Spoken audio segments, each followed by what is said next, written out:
Good afternoon to all of you. Good afternoon, sir. In the last afternoon, lecture, sir. good afternoon all of you. Good afternoon. Last lecture में हमने important axioms देख लिए थे, Euclid's axioms, है ना। अब हम आज शुरू करने वाले यूक्लिड्स पोस्टुलेट। यूक्लिड के 5 पोस्टुलेट थे। ओके, वो 5 पोस्टुलेट क्या है उसको हम समझेंगे और फिर उसके बाद हम एक्सरसाइज शुरू करेंगे। So today we are going to start with Euclid's postulates. अब postulates क्या है? लास्ट टाइम हमने यूक्लिड्स एक्सियम देखा था, तो एक्सियम और पोस्टुलेट लगभग दोनों सेम ही है। पोस्टुलेट का मतलब भी वही होता है, a mathematical statement which is accepted to be true without any proof. इसको भी हम ट्रू मान लेंगे without any proof. Okay, postulates का मतलब होता है mathematical statements which are accepted to be true without any proof. उनको कोई प्रूफ की जरूरत नहीं होती है, पोस्टुलेट में जो भी लिखा होता है उसको ट्रू मान लेने का। तो let us start with Euclid's postulates. Euclid के 5 पोस्टुलेट थे जो हमें समझने हैं। Euclid's postulates.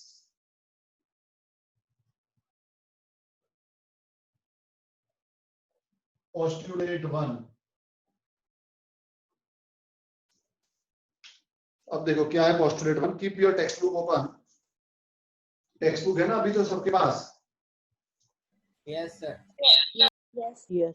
ना हो तो बोलो मुझे, तो मैं ग्रुप के अंदर ये चैप्टर है सबके पास? Yes, sir. Yes, sir. Yes sir. Yes, sir. Yes, sir. देखो यूक्लिड्स पोस्टुलेट, पोस्टुलेट 1 क्या लिखा है? A straight line may be drawn from any one point to any other point.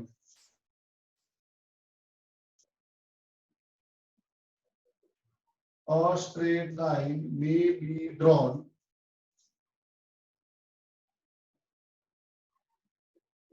from any one point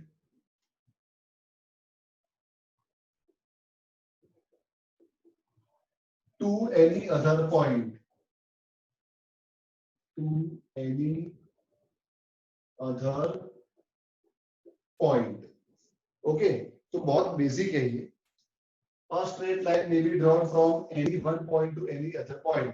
अगर हमारे पास कहीं पर भी 2 point हो गए, ये प्लेन है, प्लेन में कहीं, प्लेन मतलब ये बोर्ड है। ओके, बोर्ड, कोई भी फ्लैट सरफेस को प्लेन बोलते हैं। Any flat surface is called a plane. अभी बोर्ड के ऊपर मैं कहीं पर भी 2 पॉइंट ले लूं, एक पॉइंट इधर ले लूं और एक पॉइंट इधर ले लूं, तो हम क्या कर सकते हैं? ये दोनों पॉइंट को ज्वाइन करती हुई एक स्ट्रेट लाइन ड्रॉ कर सकते हैं। यस और no? Yes, sir. Yes, sir. कहीं पर भी रहो। Yes, sir. नोटबुक के Yes, अंदर, sir. नोटबुक के अंदर कोई भी 2 जगह पर 2 पॉइंट ले लो, कहीं पर भी 2 पॉइंट ले लो, एक कोने में लो, दूसरा दूसरे कोने में लो, पर हम उसको ज्वाइन करके एक स्ट्रेट लाइन तो बना ही सकते हैं। यस और नो?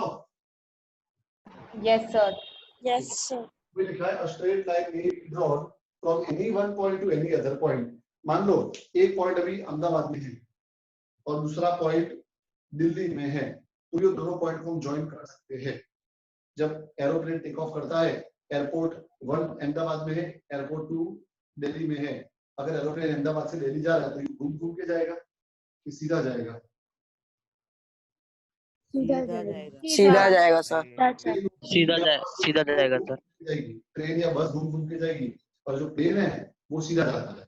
ओके, यहाँ से उसने टेक ऑफ किया, टेक ऑफ करने के बाद दिल्ली का एयरपोर्ट जो डायरेक्शन में है, जो पॉइंट पे, उस पॉइंट पे वो डायरेक्ट जाएगा। ओके, तो एक पॉइंट से दूसरे पॉइंट को हम डायरेक्टली एक लाइन से कनेक्ट कर सकते हैं, ऐसा पोस्टुलेट 1 में लिखा है। Now postulate 2। सर ये हमें नोटबुक में लिखना है?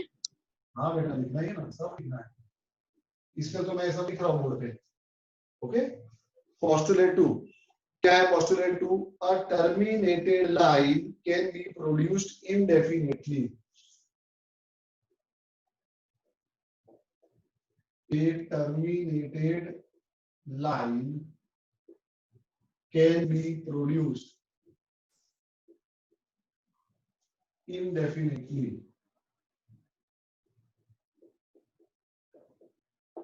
अब इसका मतलब क्या है समझो। ए टर्मिनेटेड लाइन, एक अगर हमारे पास लाइन है, ये रही लाइन, दिखने में तो क्या लग रहा है कि ये टर्मिनेटेड है। टर्मिनेटेड मतलब यहाँ से स्टार्ट हो, यहाँ पे स्टॉप हो गई। टर्मिनेटिंग नंबर पढ़ा था ना हमने चैप्टर नंबर 1 में। Yes, sir. Yes. Terminating number मतलब Yes, ऐसे sir. पॉइंट के बाद स्टॉप हो जाते हैं। तो टर्मिनेटेड लाइन की मतलब ऐसी लाइन जो एक जगह स्टार्ट होकर दूसरी जगह पे स्टॉप हो जाती है। तो भले दिखने में ऐसा लग रहा है कि लाइन यहाँ से लेके यहाँ तक की है, लेकिन ऐसा नहीं है। लाइन है, line does not have any and point. Line दोनों तरफ चलते रहेगी। लाइन इस डायरेक्शन में भी एक्सटेंड होते रहेगी और ये डायरेक्शन में भी एक्सटेंड होते रहेगी। ओके, तो मैं लिखा है a terminated line can be produced indefinitely. तुम उसको प्रोड्यूस कर सकते हो, मतलब उसको एक्सटेंड कर सकते हो। कहां तक? इनडेफिनेटली। जहां तक तुमको खींचना है तुम उसको खींच सकते हो। इससे सिर्फ इतना ही बोला गया है कि line does not have any and point. Line can be extended in both the direction indefinitely.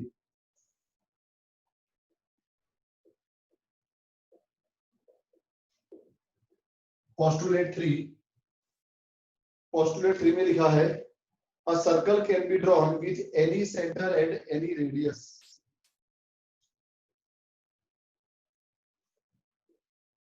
A circle can be drawn with any center and any radius. Circle को ड्रॉ करने के लिए हमें दो चीजें चाहिए। मैंने एक बार क्लास में ऐसा बोला था कि सर्कल को ड्रॉ करने के लिए हमें दो चीजें चाहिए। कौन सी दो चीजें चाहिए? तो एक स्टूडेंट ने बोला सर मुझे पता है। मैंने बोला बोल क्या चाहिए? तो बोलता सर एक पेंसिल चाहिए और एक राउंडर चाहिए। सच है कि झूठ है? सही है। ओके, पर वो फिजिकली हमें सेंटर और पेंसिल और राउंडर चाहिए। दूसरा बोलो ना सर पेंसिल राउंडर की जगह पेन और बम्बी हो तो भी चले। सर रेडियस चाहिए, रेडियस। ओके, सर पेज भी तो चाहिए, और पेज के बिना कैसे ड्रॉ करें? रेडियस एंड क्या सेंटर। चाहिए? पेज? Radius and centre. नहीं अभी कोई कुछ बोला था। पेज पेज उसका पेज के बिना ड्रॉ कैसे करेंगे सर? कोई सरफेस चाहिए। कोई भी सरफेस से बना सकते, दीवार पे बना दो, क्या बनना है, कहीं पे भी बना सकते हैं। वो तो चलो भाई ठीक है, अपने को दीवार नहीं खराब कर दी इसका अपने पेज में बना रहे, बाकी कहीं पे भी बना सकते हैं। ओके, तो बात बराबर है कि भी सर्कल को ड्रॉ करने के लिए दो चीजें पेंसिल और राउंडर चाहिए। लेकिन अगर आपने मैथमेटिकली सोचे तो कोई भी सर्कल को ड्रॉ करने के लिए दो चीजें चाहिए। एक तो हमें सेंटर चाहिए और एक हमें रेडियस चाहिए। अगर हमारे पास एक सेंटर है, कहीं पर भी सेंटर एक पॉइंट होगा, और अगर हमारे पास कोई भी रेडियस है तो हम क्या कर सकते हैं? सर्कल बना सकते हैं। तो सर्कल बनाने के लिए मैथमेटिकली कौन सी दो चीजें चाहिए? Centre and radius. Understood? Yes, sir. हाँ, Yes, sir. में पूछे which two things are required to draw a circle, तो मत लिख के आना पेन एंड बेंगल कि पेंसिल एंड राउंडर, ऐसा मत लिखना। कौन सी दो चीजें चाहिए? Centre and radius. Okay, number 4, all right angles are equal to one another. Postulate 4,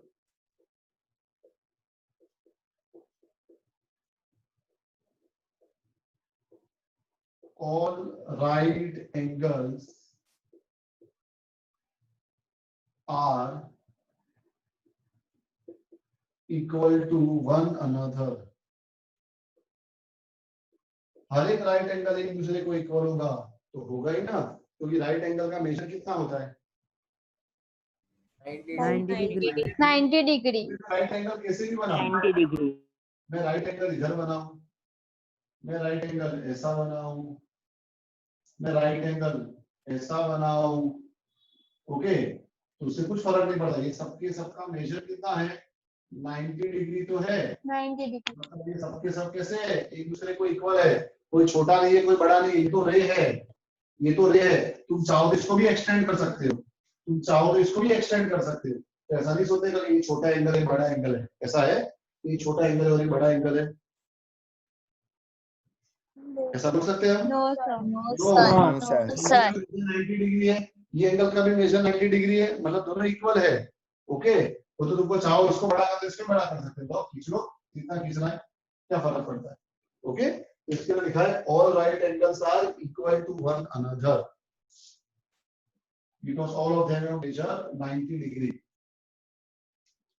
next, number 5, अब ये 5 वाला पोस्टुलेट बहुत ध्यान से समझना है, थोड़ा बड़ा है, पहले मैं लिखता हूँ और फिर उसका एक एक सेंटेंस, एक एक वर्ड तुमको समझाता हूँ। पोस्टुलेट 5 पहले मैं लिखा हूँ पूरा, if a straight line falling on two straight lines, falling on two straight lines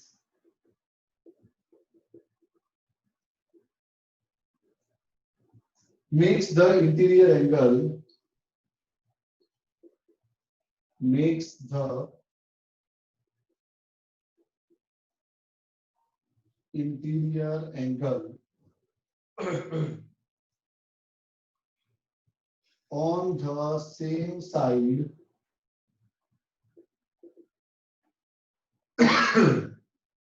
of it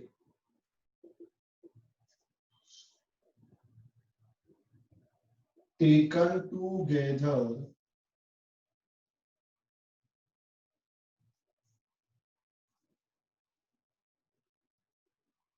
less than two right angles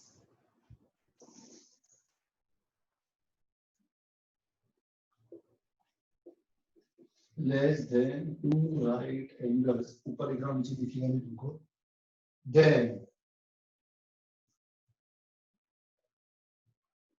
the two straight lines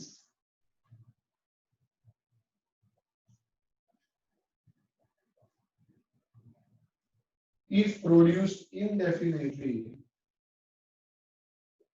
if produced indefinitely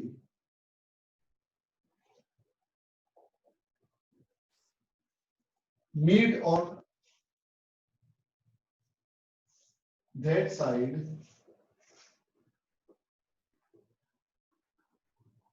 on which sum of angles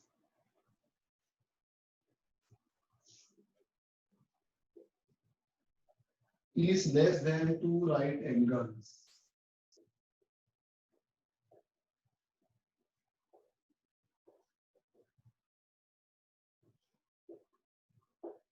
okay, अब इसको अपने समझ से, ये तो हमने खाली copy किया अभी। अब देखो इसका मतलब क्या है कहने का, बहुत ध्यान से समझना, बहुत बड़ा पोस्टुलेट है। देखो इसमें से कोई भी पोस्टुलेट हमें लर्न नहीं करना है, एग्जाम में ऐसा नहीं आएगा कि स्टेट पोस्टुलेट 1 या स्टेट पोस्टुलेट 2, ऐसा नहीं पूछते, डोंट वरी। ओके, पर ये सारे पोस्टुलेट हमें समझने अच्छे से, हमें अंडरस्टैंड करने खाली उसको। तो देखो पोस्टुलेट 5 में क्या है, if a straight line falling on two straight lines, हमारे पास पहले से दो स्ट्रेट लाइन तो है, ये देखिए पहली स्ट्रेट लाइन और ये दूसरी स्ट्रेट लाइन। अब ये दो स्ट्रेट लाइन के ऊपर एक तीसरी लाइन फॉल हो रही है, फॉल का मतलब यहाँ पर है इंटरसेक्ट, फॉल का मतलब intersect. If a straight line intersecting on two straight line, ये दो स्ट्रेट लाइन के ऊपर एक तीसरी लाइन फॉल हो रही है, ये देखो तीसरी line. Okay, makes the interior angle on same side of it. अब ये लाइन क्या करेगी, इंटीरियर एंगल बनाएगी। ओके, दो इंटीरियर एंगल बनेंगे, एक बनेगा लेफ्ट साइड पे और एक बनेगा राइट साइड पे। लेफ्ट साइड पे कौन से दो एंगल बनेंगे, ये दोनों। ओके, ये दोनों एंगल को क्या बोला जाएगा, इंटीरियर एंगल, अंदर है ना इसके लिए। और दूसरे दो एंगल कहाँ बनेंगे, राइट साइड पे। ये है एंगल 1 एंड एंगल 2, ये है एंगल 3 एंड एंगल 4।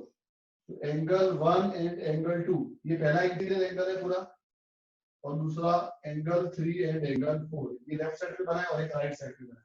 ओके, तो वो लिखा है if a straight line falling on two straight lines makes the interior angle on the same side of it. क्या बना रही है स्ट्रेट लाइन, इंटीरियर एंगल बना रही है on the same side of it. Same side मतलब एक पैर कहां बन रहा है, लेफ्ट साइड पे, और एक पैर कहां बन रहा है, राइट साइड पे। टेकन टुगेदर, दोनों को साथ में लिया हमने, 1 2 को साथ में लिया, 3 4 को साथ में लिया है, less than two right angles. Okay, less than two right angle मतलब, अब मुझे बताओ ये दोनों में से कौन से दो एंगल का measure less than two right angle होगा, 1 और 2 का होगा या 3 और 4 का होगा। 1 and 2 1 और 2 1 and 2 राइट एंगल का मतलब क्या हुआ, एक राइट एंगल का मतलब 90 डिग्री। यहाँ पर टू राइट एंगल से लेस बोला है, तो देखो 1 और 2 ये दोनों एक्यूट एंगल है, ध्यान से देखो। एंगल 1 और एंगल 2 कैसे एंगल है? एक्यूट। एक्यूट का मतलब क्या हुआ? लेस देन 90 डिग्री, है ना? इसलिए लिखा है less then 90 degree. Right angle का मतलब 90 डिग्री। तो 1 और 2 एंगल एक्यूट एंगल है। क्या 3 और 4 एक्यूट एंगल्स है? नो। No, sir. एंगल हो गए obtuse angle. Obtuse angle. Obtuse angle.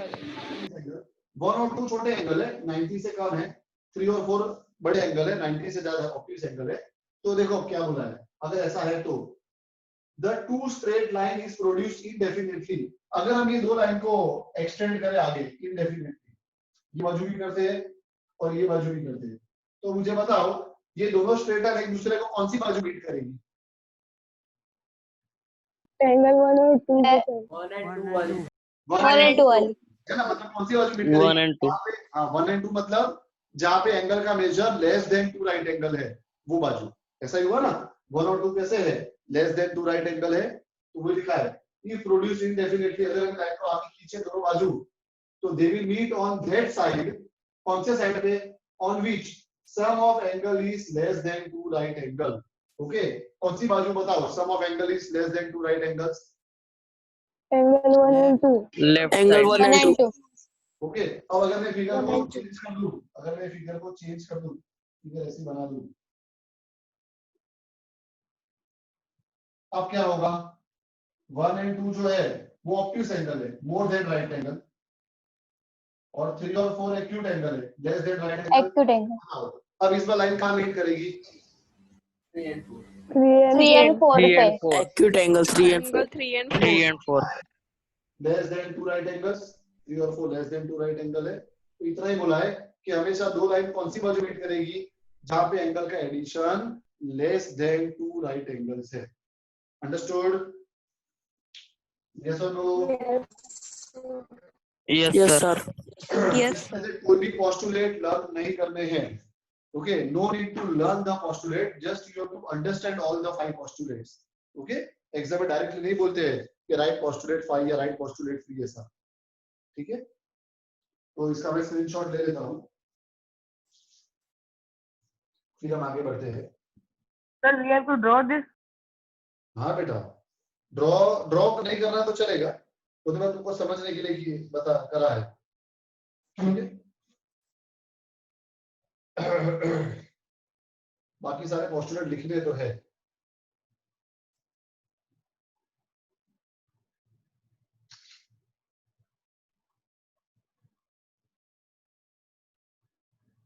चलो अब हम चलते हैं एक्सरसाइज पे डायरेक्ट।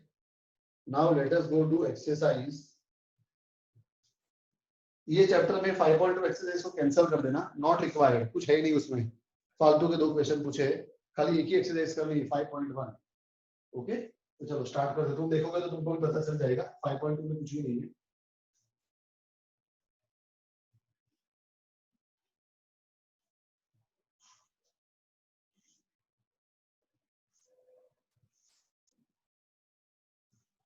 सर हाँ बोलो।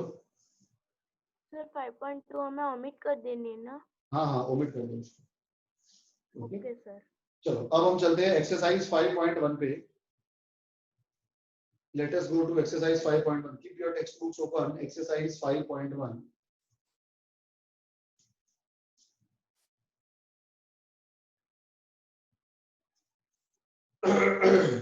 अब क्वेश्चन नंबर 1 देखो क्या है 5.1 का, ध्यान यहाँ पे। Which of the following statements are true and which are false? True और false हमें चेक करना है। Very first क्या बोला है? Only one line can pass through a single point। क्या ये ट्रू है? अगर हमारे पास एक सिंगल पॉइंट है तो क्या यहाँ से एक ही लाइन पास होगी? No sir. नो। अगर हमारे पास एक No. सिंगल पॉइंट है तो सिंगल पॉइंट से इनफाइनाइटली मेनी लाइंस, बहुत सारी लाइन पास होगी। Infinitely many lines can pass through a single point। Okay, figure draw करना कंपल्सरी नहीं है, ये तो मैंने समझाने के लिए ड्रॉ करी है, पर याद रखना how many lines will pass through a single point? क्या आएगा answer? Infinite। Infinitely many। false because infinitely many lines can pass through a single point.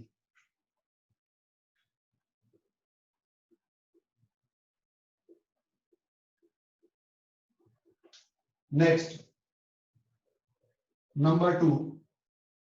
There are infinite number of lines which can pass through two distinct points. अगर हमारे पास दो अलग अलग point है, एक है पॉइंट ए और दूसरा है पॉइंट बी, तो बताओ यहां से कितनी लाइन पास हो सकती है? एक। 1 अब दूसरी अगर मैं पास करूंगा तो दूसरी इसके ऊपर ही आएगी, तो हुई तो वही लाइन, एक ही लाइन। ओके, तो याद रखना अगर हमारे पास दो पॉइंट है तो दो पॉइंट से कितनी लाइन पास हो सकती है? 1 एंड 1 लाइन, एक ही लाइन पास होगी। अगर तुम दूसरी पास करने जाओगे तो इसके ऊपर ही पास करनी पड़ेगी, तीसरी भी उसके ऊपर ही करनी पड़ेगी, तो वो तो एक ही हुई ना, अलग अलग थोड़ी हुई। ओके, पर यहाँ पे तो क्या बोला है? इनफाइनाइट नंबर ऑफ लाइंस, तो क्या आएगा? फॉल्स, बिकॉज क्या आएगा आंसर? 1 एंड ओनली 1 लाइन, एक और सिर्फ एक, ना एक से कम ना एक से ज्यादा। Okay, 1 and only 1 line can pass through two distinct points, through two distinct points. Number 3, क्या बोला है? A terminated line can be produced indefinitely on both the sides. बोलो true or false? True. True, ये तो हमने postulate में पढ़ा ना? Yes or no? Yes. Number 4. Yes, sir. तो true में कोई रीजन नहीं लिखना है। 4. If two circles are equal, then their radii are equal. अगर दो सर्कल इक्वल होंगे तो उनका रेडियस इक्वल ही होगा ना? Okay, Yes, sir. दो सर्कल इक्वल कब होंगे? साइकिल के दो टायर इक्वल है ना? आगे का टायर और पीछे का टायर इक्वल होता है, क्यों इक्वल है? क्योंकि उनके रेडियस इक्वल है। यस और no? Yes, Yes, sir. sir. Tractor पे चले, ट्रैक्टर में आगे के दो टायर छोटे होते हैं और पीछे वाले दो टायर बड़े होते हैं, है ना? तो क्या उसको अपने इक्वल बोल सकते हैं? नहीं। क्यों नहीं बोल सकते? क्योंकि दोनों का रेडियस अलग है। तो इन शॉर्ट अगर दो सर्कल इक्वल है मतलब क्या हुआ? उनका रेडियस इक्वल है। तो यहाँ लिखा है if two circles are equal their radius are equal, तो क्या आएगा स्टेटमेंट? True. नंबर 5, अब 5th नंबर में अपने को फिगर दी है। In the figure AB equal to PQ and PQ equal to XY। AB equal है PQ को एंड PQ किसको इक्वल है? XY को। ओके, तो इसका मतलब क्या हुआ? AB और XY भी इक्वल होगी। Yes, sir. Therefore AB will be equal to Yes, XY। यहाँ पे वही लिखा है, गिवन स्टेटमेंट इज ट्रू। अगर AB और PQ इक्वल है तो दोनों 5 सेंटीमीटर हो गए फॉर एग्जांपल। अब PQ और XY इक्वल है, PQ 5 है तो XY भी 5 होगा, मतलब AB और XY भी तो 5 सेंटीमीटर हो गए, वो भी तो इक्वल होंगे। क्लियर है? Yes, sir. Okay, now question number 2 पे थर्ड नंबर। हाँ, third number. Can you repeat? बेटा थर्ड नंबर तो पोस्टुलेट में रिपीट तो किया हमने। A terminated line can be produced indefinitely on both the sides। हमने पोस्टुलेट में तो पढ़ा कि जो लाइन है वो दोनों तरफ हम एक्सटेंड कर सकते हैं।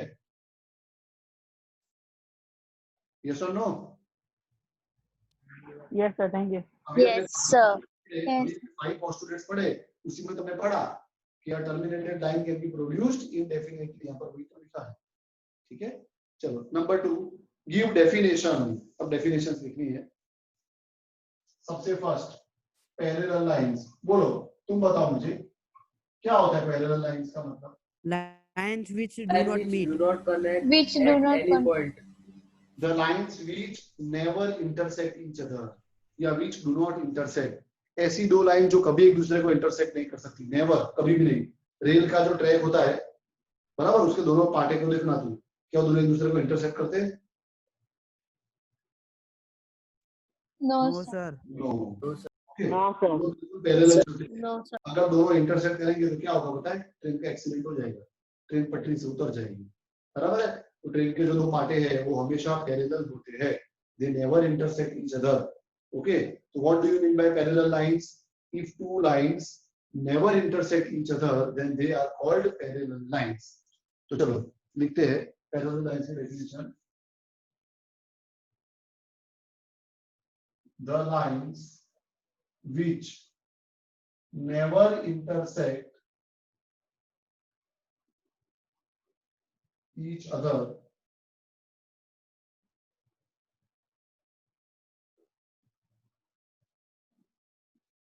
are called parallel lines.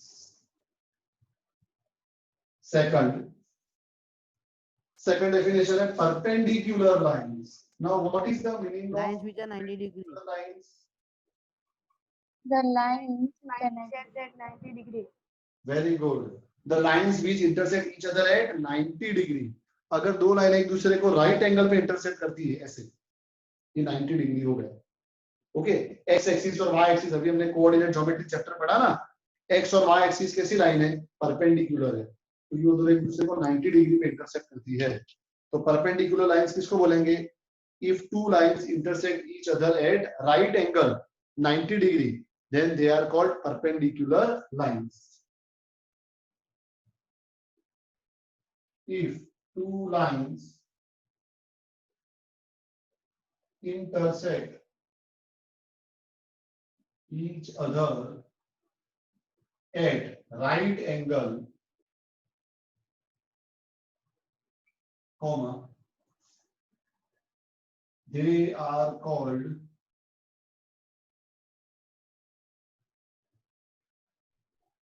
perpendicular lines. Now, third definition is line segment. बोलो, किसको बोलोगे line segment? Lines which never end. नहीं, लाइन सेगमेंट तो बेटा एंड होती है, लाइन एंड नहीं होती है, लाइन सेगमेंट तो एंड होती है। लाइन सेगमेंट किसको बोलते हैं? lines which end at a distinct A line, point and ending point. a line which has two end points. ऐसी लाइन जिसके दो एंड पॉइंट होते हैं उसको क्या बोला जाता है? Line segment. रे किसको बोला जाता है? A line which has one end point. Ray में कितने एंड पॉइंट होते हैं? एक ही एंड पॉइंट होगा इस तरफ से। Yes. तो रे में वन एंड पॉइंट होता है और लाइन सेगमेंट में दो एंड पॉइंट होते हैं। ओके, तो लाइन सेगमेंट किसको बोलेंगे? A line which has two end points is called a line segment. A line which has two end points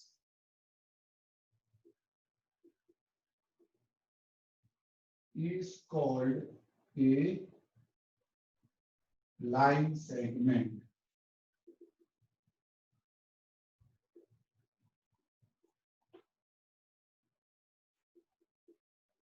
number 4। अब फोर्थ देखते हैं, radius of a circle. A straight line extending from the center of radius of a circle. अब radius of circle देखो, मैं draw करूंगा तो तुमको clear हो जाएगा।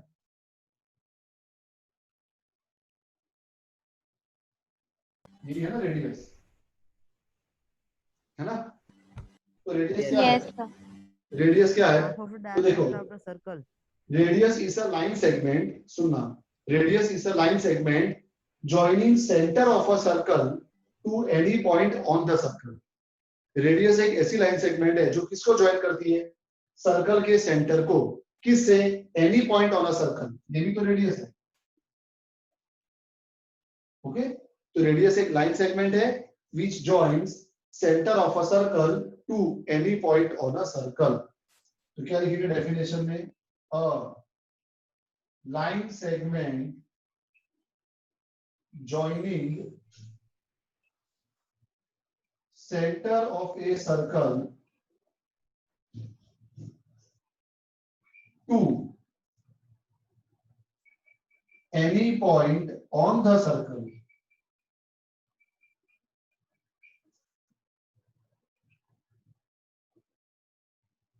is called radius of circle.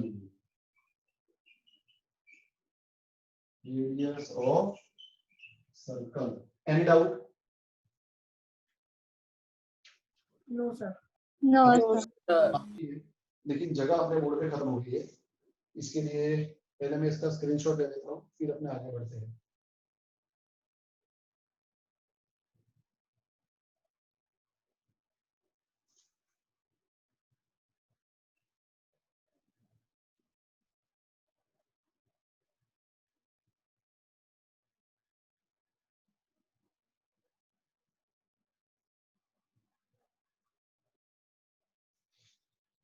Okay, अब चलते हैं नेक्स्ट पे।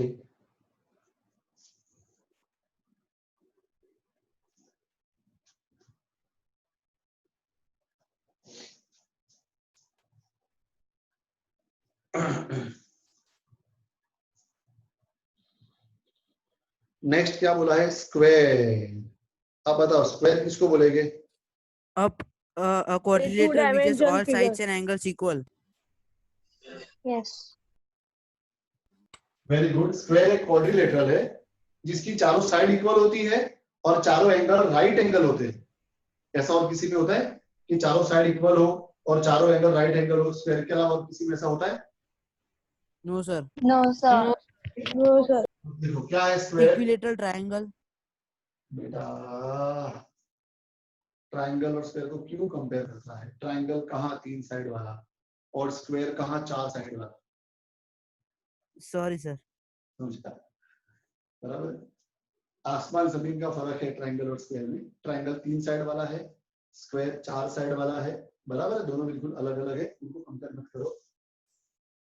मेरी बात सही है लेकिन थोड़ी गलत भी है। चलो, तो स्क्वायर क्या होगा? अब क्वाड्रिलेटरल है in which all four sides are equal and all four angles are right angles. Okay, a quadrilateral in which all four sides are equal and all four angles are right angles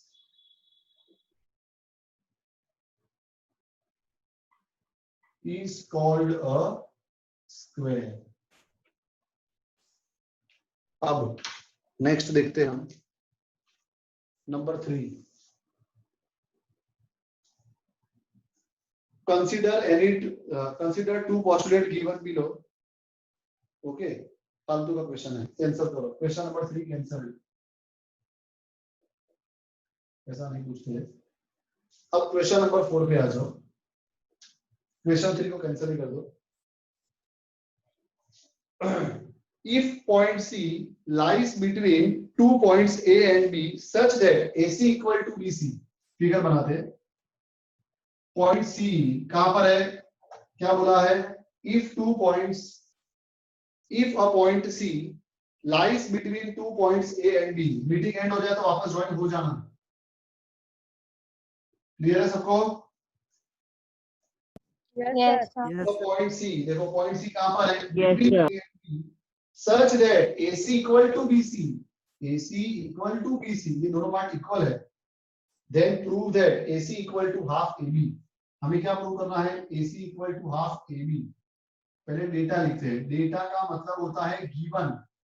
data means given. तो क्या दिया है बोलो हमें question में? Question में क्या दिया है? AC equals to BC. अब पॉइंट C इफ के बाद से लिखेगा। इफ के बाद से क्या आएगा बोलो? ए point C AC lies between 2 points A and B such that क्या दिया बोलो AC is equal to BC. AC equal to equal to BC ये पूरा डेटा है टू प्रूव हमें प्रूव क्या करना है बोलो AC is equal to half of AB. Equal to half AB ये प्रूव करना है कितना टाइम आपकी मीटिंग को एंड होने में 1 minute. तो ब्रेक के बाद 1 minute. ब्रेक के बाद ही प्रूव कर दे क्योंकि प्रूव करेंगे ना रास्ते में मीटिंग एंड हो जाएगी ओके यहाँ तक कोई भी डाउट डेटा और टू प्रूव में No, sir. पूरा डेटा लिखा है मैंने और प्रूव करने को बोला इसी अभी अपने प्रूव करते वापस सब लोग फटाफट ज्वाइन हो जाए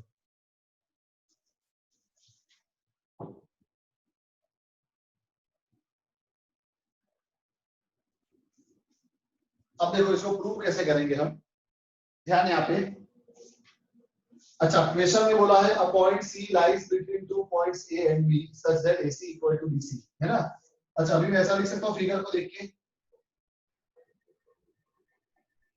from figure we can write that AC plus BC is equal to AB yes और no AC plus BC Yes, sir. AB आ जाएगा Yes. बोलो इसमें कुछ गलत हो तो बोलो मैं रब कर दूं कट कर दूं इसको ये राइट है कि रॉन्ग है AC plus BC is equal to AB yes or no Yes, sir. Yes, sir. अब बराबर है. अब सुनो मैं AC की जगह तो AC लिख ही रहा हूँ वापस प्लस की जगह प्लस भी लिख रहा हूँ लेकिन BC क्या मैं BC की जगह पर AC लिख सकता हूँ because AC is equal to BC okay तो अब हम BC की जगह पर क्या लिख रहे हैं AC इक्वल टू AB मैंने BC की जगह AC लिख दिया ऐसा क्यों लिखा तो because AC is equal to BC any doubt No, sir. No, sir. और AC प्लस AC 2AC क्या plus होगा 2AC 2AC. x plus x क्या होता है 2x है ना वैसे AC प्लस AC क्या होगा 2AC 2AC. Equal to AB अब ये 2 मल्टीप्लाई में है जब राइट साइड पे जाएगा तो कहां चला जाएगा डिवाइड में Divide. Right में. we can say that AC equal to 1 upon 2AB 2 multiply में था डिवाइड में आ गया ओके हेंस प्रूव्ड नीचे लिखेगा लिखो यहाँ पे दिख रहा है Yes, sir. Hence proved Yes, sir. कर दिया हमने equal to half AB clear है सबको इसमें कोई भी काम हो तो बोलो Sir, हाँ बोलो sir, AC equal to BC कैसे होगा? क्वेश्चन में दिया डेटा क्वेश्चन में दिया है डेटा देखो पढ़ो question AC equal to BC दिया हुआ है क्वेश्चन में ओके क्लियर है सबको Yes, sir. Yes, sir. Number 5 अब नंबर 5 क्या देखो क्वेश्चन नंबर 5 में इन क्वेश्चन नंबर 4 ये इक्वेशन नंबर 4 के अंदर ही point C is called a mid point of line segment AB C is a mid point of AB दिया है C को क्या बोला है AB का मिड पॉइंट बोला है prove that every line segment has one and only one mid point और हमें प्रूव करना है every line segment has one and only one mid point okay तो चलो डेटा क्वेश्चन में क्या दिया है हमको डेटा मींस गिवन क्या दिया है बोलो C is a midpoint of line segment AB C is a midpoint of line segment AB to prove क्या प्रूव करना है हमें प्रूव करना है every segment has one and only one midpoint every line segment has one and only one midpoint. Okay, her line segment का एक ही mid point होगा, कभी भी दो मिड पॉइंट नहीं हो सकते हैं दो मिड पॉइंट? No sir. कभी भी पॉसिबल नहीं है। ओके, वो मैं प्रूव करना है। तो देखो हम क्या करेंगे, अभी हम थोड़ी देर के लिए ऐसा मान लेते हैं, थोड़ी देर के लिए कि सी लाइन सेगमेंट AB का एक और मिड पॉइंट भी है D, ऐसा मान लेते हैं थोड़ी देर के लिए। ओके, तो let us suppose that D is a midpoint of line segment AB, ऐसा हमने सपोज किया है। ऐसा हो नहीं सकता है, हर लाइन सेगमेंट का एक ही मिड पॉइंट है। अगर लाइन सेगमेंट AB का मिड पॉइंट C है तो D उसका मिड पॉइंट नहीं हो सकता है, पर फिर भी हमने सपोज किया है कि D चलो मिड पॉइंट है। अगर D मिड पॉइंट होगा तो therefore मान लो D मिड पॉइंट है, D इधर है, तो क्या हो जाएगा, AD will be equal to half AB, जो AD होगा वो AB का आधा हो जाएगा। यस और नो? देखो ये A है, ये B है, यहाँ पर D है, पूरा AB अगर 10 है तो AD और DB दोनों कितने हो जाएंगे, 5 हो जाएंगे। ओके, तो अपने ऐसा बोल सकते हैं कि जो AD होगा वो कितना होगा, पूरे AB का हाफ होगा। AD is equal to half AB। Yes or no? Yes sir. Yes, sir. Okay, AD equal to half AB, result 1, but C is a midpoint of line segment AB। अब ये कहां से आया, given है। D सा mid point को हमने suppose किया था, और C सा मिड पॉइंट तो गिवन है AB। ओके, C सा mid point of AB given है। अगर C AB का मिड पॉइंट होगा तो क्या हो जाएगा, AC will be equal to half AB। तो AC कितना हो जाएगा, AB का हाफ हो जाएगा। क्लियर सबको? Yes, sir. अगर D mid point Yes, sir. तो AD कितना होगा, पूरे AB का हाफ। अगर C मिड पॉइंट होगा तो क्या होगा, AC कितना होगा, AB का हाफ। अब फ्रॉम 1 and 2, फ्रॉम 1 and 2 याद करो यूक्लिड को, यूक्लिड के एक्सियम को जो हमने लास्ट लेक्चर में पढ़ा था। यूक्लिड का axiom 1, things which are equal to the same thing are equal to one another, पढ़ा था ना ऐसा हमने? Yes sir. AD किसको इक्वल है, हाफ AB को। AC भी किसको इक्वल है, हाफ AB को। So both these things are equal to the same thing, so they are equal to one another. Yes or no? Yes, Yes. Yes, sir. From 1 and 2 we can say that things which are equal to same thing are equal to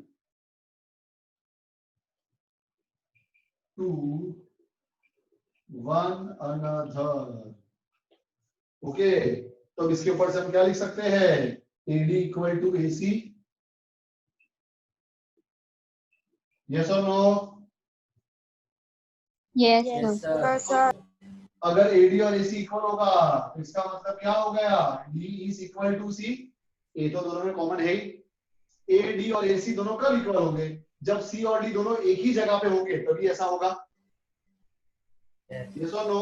देखो No, ये sir. है yes AD, sir. ये है AD और ये है AC।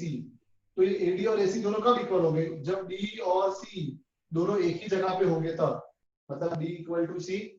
अब जब D इक्वल टू C हो गया है तो इसका मतलब क्या हुआ, मिड पॉइंट तो एक ही हुआ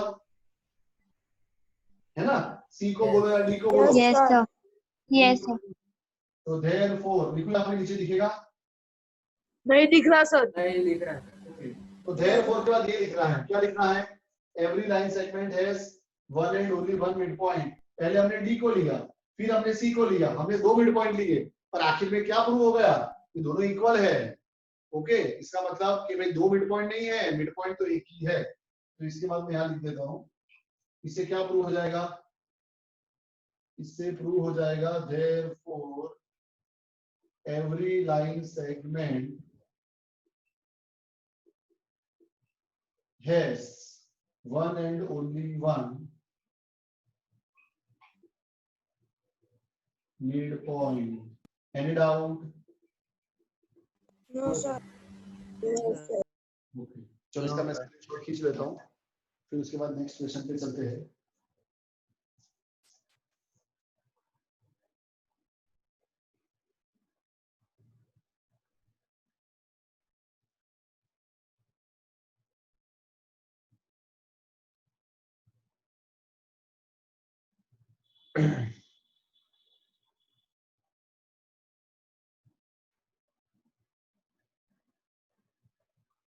अब लास्ट एक क्वेश्चन है, वो देख लेते हैं। लास्ट है, इसके बाद है और सर 2 बाकी है अभी। बाकी है। ओके चलो एक तो करते हैं, जितना होता है उतना करते हैं, बाकी का नेक्स्ट टाइम लेंगे। ये चैप्टर लगभग खत्म हो जाएगा। ओके अच्छा, ये संडे को जो तुम्हारी टेस्ट है उसमें चैप्टर्स कौन से है? 1 2 3 4 1 2 1 2 3 4 1 2 3 4 प्रिपरेशन स्टार्ट कर देना अच्छे से। Yes sir. चलो अब चलते हैं नेक्स्ट क्वेश्चन पे। क्वेश्चन नंबर 6 क्या बोला है देखो। 6 में इन द फिगर, अपने को फिगर दी है, ऐसी फिगर दी है, इधर ए दिया है, ऊपर बी दिया है, इधर सी दिया है और इधर डी दिया है। इन द फिगर क्या बोला है? AC equal to BD। AC ये A से लेके C तक इक्वल टू BD, B से लेकर D तक, ये दोनों इक्वल है। AC equal to BD।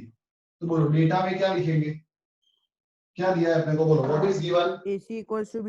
AC equal to AC is equal to B. Equal to BD। Okay to prove, क्या प्रूव करने को बोला है? AB is equal to CD. AB equals to CD। AB equal to CD, ऐसा हमें prove करने को बोला है। क्वेश्चन 7 कैंसल्ड है, तो अभी अपना चैप्टर खत्म हो जाएगा। क्वेश्चन 7 भी कैंसल्ड है, कैंसिल कर देना उसको। और 5.2 भी कैंसिल है। ओके जो मैं कैंसिल बोल रहा हूँ डरो मत, वो कैंसिल ही है, स्कूल में भी नहीं करवाएंगे बराबर। और किसी की स्कूल में अगर चला दे तो मुझे बोलना, मैं करवा दूंगा, डोंट वरी। बाकी ऐसे क्वेश्चन पूछते नहीं है। चलो अब क्वेश्चन हमें ये प्रूव करना है AB इक्वल टू CD। तो स्टार्ट करते हैं डेटा से। डेटा में क्या दिया है हमको? AC equal to BD is given. Yes और no? Yes sir. Sir figure में देखो, अब सबका ध्यान फिगर में। हम AC की जगह पर क्या लिख सकते हैं, बोलो? AC की जगह पे लिख सकते हैं AB plus BC। Yes sir. तो मैं AC की जगह लिख रहा हूँ AB plus BC equal to BD। हम BD की जगह पर लिख सकते हैं BC plus CD। Yes sir. Any doubt? No sir. No sir. AC की जगह हमने क्या लिख दिया? AB plus BC। और BD की जगह हमने क्या लिख दिया? BC plus CD। अब देखो BC आमने सामने कट, BC आमने सामने कट, तो क्या बचेगा? AB is plus CD. वही हमें प्रूव Is करना equal. था। Hence proved। इजी था ना एकदम? समझ में आया? Yes Sir. sir. Yes sir. यहाँ तक कोई भी doubt? No sir. No sir. No sir. Our chapter 5 is over। बहुत छोटा चैप्टर था, बहुत इजी चैप्टर था। Chapter 5 is completed, chapter 5 is over। Okay next lecture में हम एक नया चैप्टर शुरू करेंगे। कौन हमने कौन सा चैप्टर स्टार्ट किया है अभी? 14. 36. कौन सा?